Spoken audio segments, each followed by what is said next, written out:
Shalom, selamat pagi saudaraku. Renungan pagi kita hari ini 6 Agustus berjudul Dibasuh Seluruhnya. Ditulis oleh Ivoni I. Ili.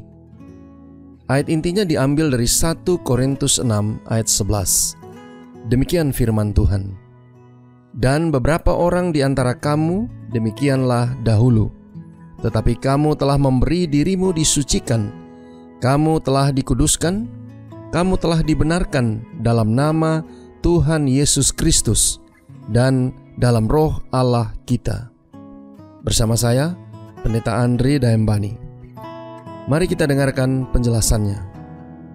Hidup di masa komunikasi media sosial, kita telah terbiasa dengan orang-orang yang mengumpulkan like di halaman sosial mereka. Tergantung pada motif orang yang melakukan postingan. Banyak like mungkin merupakan hal yang baik atau buruk. Bagaimana kita akan tahu yang mana dari antaranya yang baik atau yang buruk? Kita harus selalu memeriksa perjalanan kita dengan Tuhan dan menentukan apakah kita mengikuti jejak Kristus atau menjauh darinya.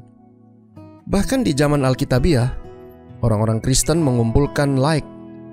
Kisah Para Rasul 15 menceritakan kisah tentang bagaimana saudara-saudara Yahudi menganggap diri mereka lebih unggul daripada orang-orang bukan Yahudi karena mereka dengan saleh menjunjung tinggi banyak batasan dan upacara yang telah ditempatkan oleh tradisi pada mereka sebelum kematian Kristus di kayu salib.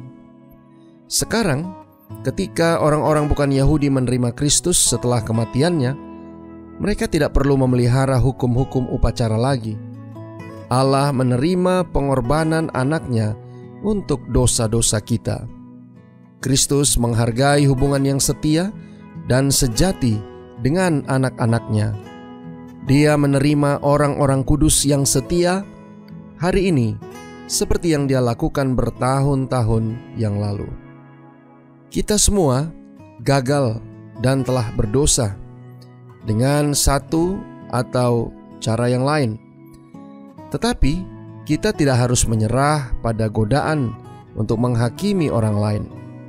Dan kita tentu saja tidak perlu berbicara dengan lantang dan membandingkan perbedaan kita seperti yang dilakukan orang-orang Kristen Yahudi di masa lalu.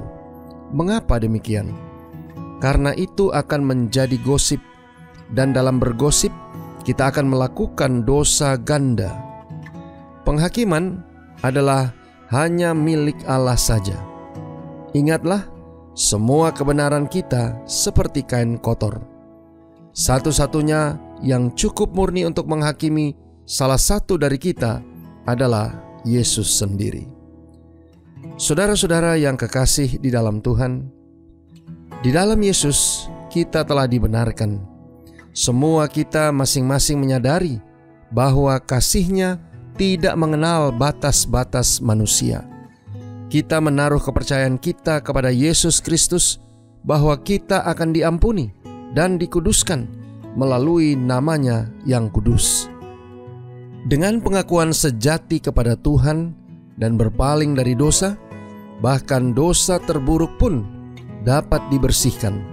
Sungguh, inilah berkat. Doa kita hari ini. Bapa, terima kasih.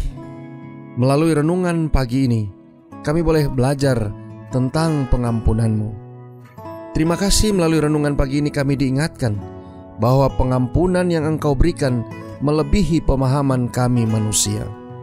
Tolong kami hari ini Bapa. Biarlah dengan pertolongan kuasa Roh Kudus-Mu, kami boleh dapat menerima darah anak-Mu Yesus Kristus yang telah membasuh dan menutupi semua dosa kami. Dan biarlah dengan itu kami boleh dapat menghormati semua yang telah Engkau lakukan dalam kehidupan kami. Terima kasih Bapa. Inilah doa dan permohonan kami kepadamu. Di dalam nama Yesus kami berdoa. Amin.